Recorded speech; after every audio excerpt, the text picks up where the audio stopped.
A young queen prepares for her wedding night surrounded by a crowd of strangers. This was not a violation but an official ceremony.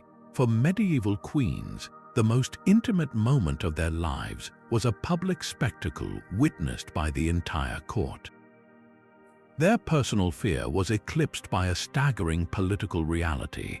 The legitimacy of a royal marriage and the future of a dynasty rested on a single performance under the gaze of nobles and ambassadors. Today we uncover the chilling truth behind the public bedding ritual. By the end, you will understand how a queen's body became a political stage where kingdoms were won or lost. We will explore why witnesses were required to watch and what happened to a queen if she failed this terrifying test. How does power reshape the most private corners of a human life? The bridal chamber door did not close. Instead, it opened wide, inviting in a procession of the most powerful people in the realm. This was the public bedding ceremony, a meticulously choreographed political drama. The wedding feast would conclude, and the entire court would rise to escort the newly married king and queen to their private apartments. But there was nothing private about what happened next. The procession was led by high-ranking nobles, bishops, and often foreign ambassadors, their presence transforming a personal moment into a diplomatic event. They entered the bedchamber, which had been lavishly prepared, and performed a series of symbolic acts. The bed itself was blessed by a priest. Attendants might help the couple undress to their shifts, a ritualistic unveiling that further removed any notion of privacy. The witnesses would then tuck the couple into bed, sometimes even offering a ceremonial cup of wine. Only then, after these very public preparations, would the crowd withdraw to the antechamber or just outside the door, leaving the couple alone but under the undeniable awareness that their union was being officially monitored. This surreal ritual had nothing to do with personal titillation and everything to do with cold, hard law. In the medieval world, a marriage contract required more than just vows and a ring. It required consummation. The legal term was carnal knowledge, and it was the final, indispensable seal on the marital pact. Without witnessed proof that the marriage had been physically completed, the entire union could be declared invalid later. This opened the door to annulments, political chaos, and rival claims to the throne. Therefore, the public bedding was a preventative measure. It was a live, notarized act. The witnesses were not there as spectators, they were there as legal certifiers. Their collective testimony that they had delivered the couple to the marriage bed with the clear intention of consummation became an unassailable fact in the court of law and public opinion. In this light, the bedchamber ceased to be a place of intimacy. It became a political stage, an extension of the throne room where the most critical state business, the production of a legitimate heir, was set into motion. The queen's body in this moment was not her own. It was the vessel for a dynasty's future, and every person in that room was there to ensure the transaction was properly completed. This legal requirement placed a terrifying burden squarely on the young queen's shoulders. Her greatest fear was not simply modesty or embarrassment, it was the catastrophic possibility of failure. If the marriage was not consummated, it could be declared null and void, an annulment that would unravel her entire world in an instant. She would be stripped of her crown and title, sent back to her homeland in profound disgrace, and labeled as unfit or flawed. The political alliance her marriage secured would shatter, potentially dragging two kingdoms into conflict. Her personal failure would become an international crisis. The pressure in that bedchamber was unimaginable, a potent mix of political duty and raw survival.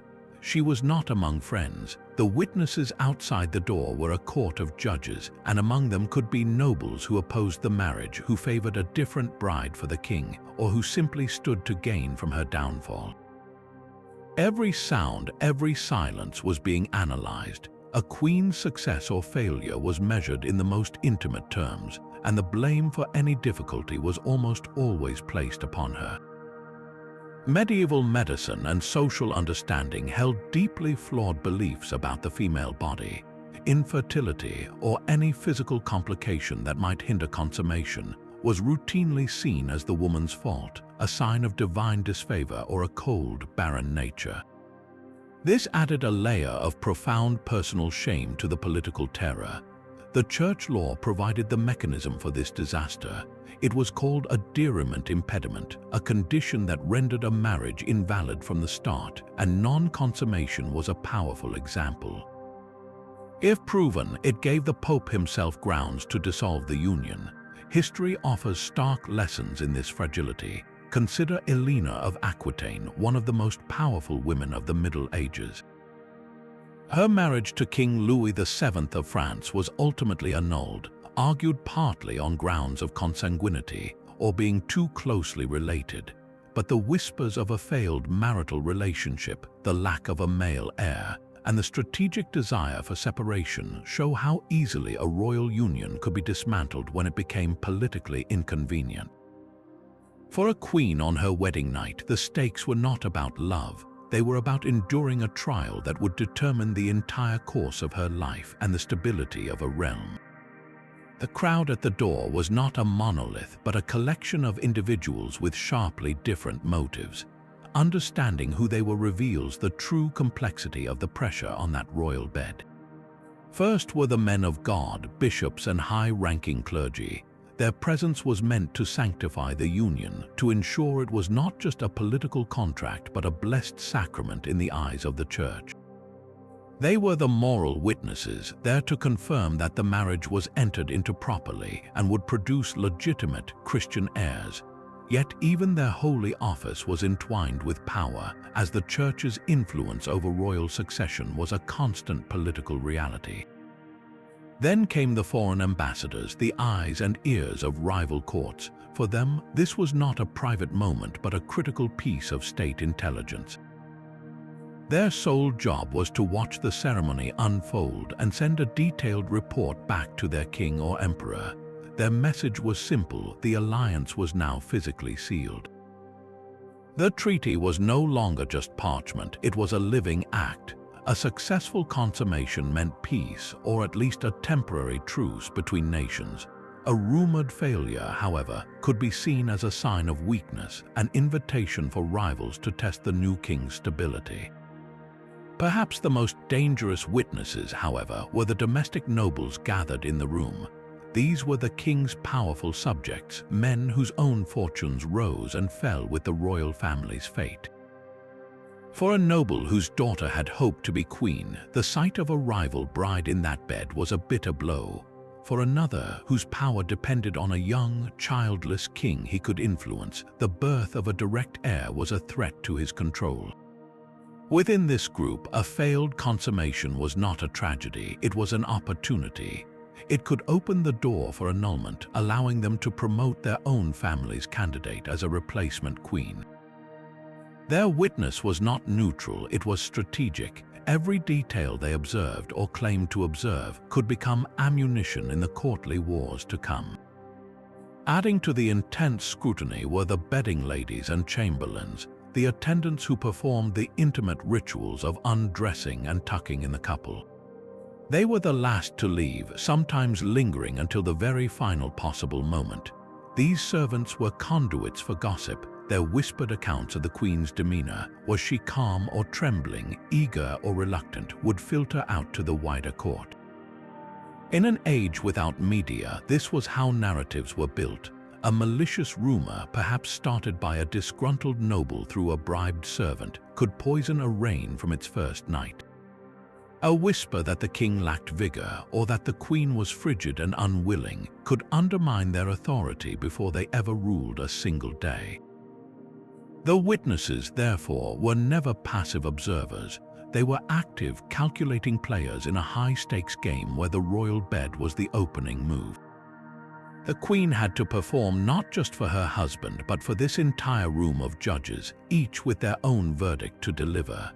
For a queen, the departure of the witnesses brought no relief, only a shift in the nature of her trial. The public performance was over, but a far more grueling private vigil had begun. Success on the wedding night was merely a preliminary step, a promise that now required months of agonizing proof.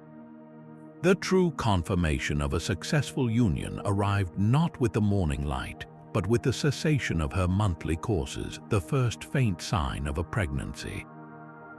From that suspected moment, the queen's body was no longer her own in a new and all-consuming way. Every aspect of her existence fell under the microscope of the court physicians and anxious counselors. Her health, her diet, her moods, and her changing shape were all monitored, discussed, and interpreted as omens for the realm. Was she craving strange foods? A sign of a healthy pregnancy, or perhaps of a weak constitution? Was she pale and tired, a cause for deep concern? She lived in a state of suspended animation, her personal comfort secondary to her function as an incubator for the dynasty. The peril did not cease with a successful birth, for childbirth itself was a mortal hazard, the leading cause of death for women of all stations. Surviving that ordeal led to another crucial public ritual, the ceremony of churching. This was a purification rite, a blessing for the mother after the perceived uncleanness of childbirth, allowing her to re-enter society and the church. While framed as a blessing, it was another layer of public scrutiny, a formal reintegration of the queen into the body politic, now that she had performed her primary duty. But even this was not the final proof. The most critical test was still to come, an event known as the Queen's Proof. Shortly after the birth, the newborn heir, especially if it was a son, would be presented to the entire court. This was not a tender introduction but a vital state function. The infant would be shown, often naked, to the assembled nobles and ambassadors. They were there to witness its vitality, to count its fingers and toes, and to see for themselves that it was a healthy, whole human being and not a phantom or a substitute. This public examination was the ultimate certification of the Queen's success, transforming a private biological event into a publicly verified political fact. The brutal reality was that a daughter, while a hopeful start, was often considered a prelude to failure. The pressure for a male heir was immense and unrelenting. History provides a stark, later period example of the catastrophic cost of failing to meet this demand. Anne Boleyn, second wife of King Henry VIII of England, is the most famous case. Her ascent was revolutionary, but her tenure as queen was defined by the desperate need for a son. After giving birth to a daughter, the future Queen Elizabeth I, Anne suffered miscarriages, including one of a male fetus. In the political calculus of the Tudor court, this failure to produce a living male heir was not a personal tragedy, it was a treasonous shortcoming. It provided the pretext for her enemies to move against her, leading to fabricated charges and her eventual execution. Anne's story, though from the 16th century, echoes the medieval principle with terrifying clarity. A queen's worth was inextricably tied to her womb. Her body was the battleground where dynastic wars were won or lost, and her survival depended on delivering the ultimate prize. The fear that began with witnesses at the bedside only ended when a healthy son was held aloft, a living, breathing guarantee of the kingdom's future. The wedding night was not an end, but a beginning of a lifelong audit. For a medieval queen, the fear of that witness chamber was the first tremor of a permanent earthquake. Her entire existence became a performance of fertility and legitimacy, scrutinized by a court that saw her not as a person but as a political vessel. While kings proved their worth through battle and governance, a queen's primary proof was biological, a function carried out in the most intimate and vulnerable arena imaginable. This stark disparity reveals the brutal core of the practice. It was a system where the law, the church, and the crown converged to transform a woman's body into public property, a living charter for the dynasty's future. Her private fears, her modesty, her very humanity were all secondary to the cold necessity of producing an heir. The public bedding ritual was the ultimate symbol of this reality, a moment where power stripped away privacy in the name of political security. This historical mystery pulls back the curtain on a world where gender dictated destiny in the most invasive way possible.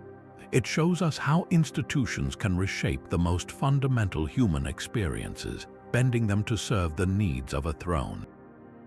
The echoes of this pressure, the reduction of a person to their reproductive function, resonate through history in uncomfortable ways, so we leave you with this question to ponder. Can you truly fathom the weight of knowing your most private moment held the power to forge peace or spark war, to secure your crown or send you into exile? The fate of nations rested on a performance behind a bed curtain, a terrifying truth that redefines our understanding of royal power. If you found this look into the hidden pressures of history compelling, let us know in the comments what other bizarre or unsettling royal traditions you would like us to explore. And for more journeys into the human stories behind the history books, be sure to subscribe.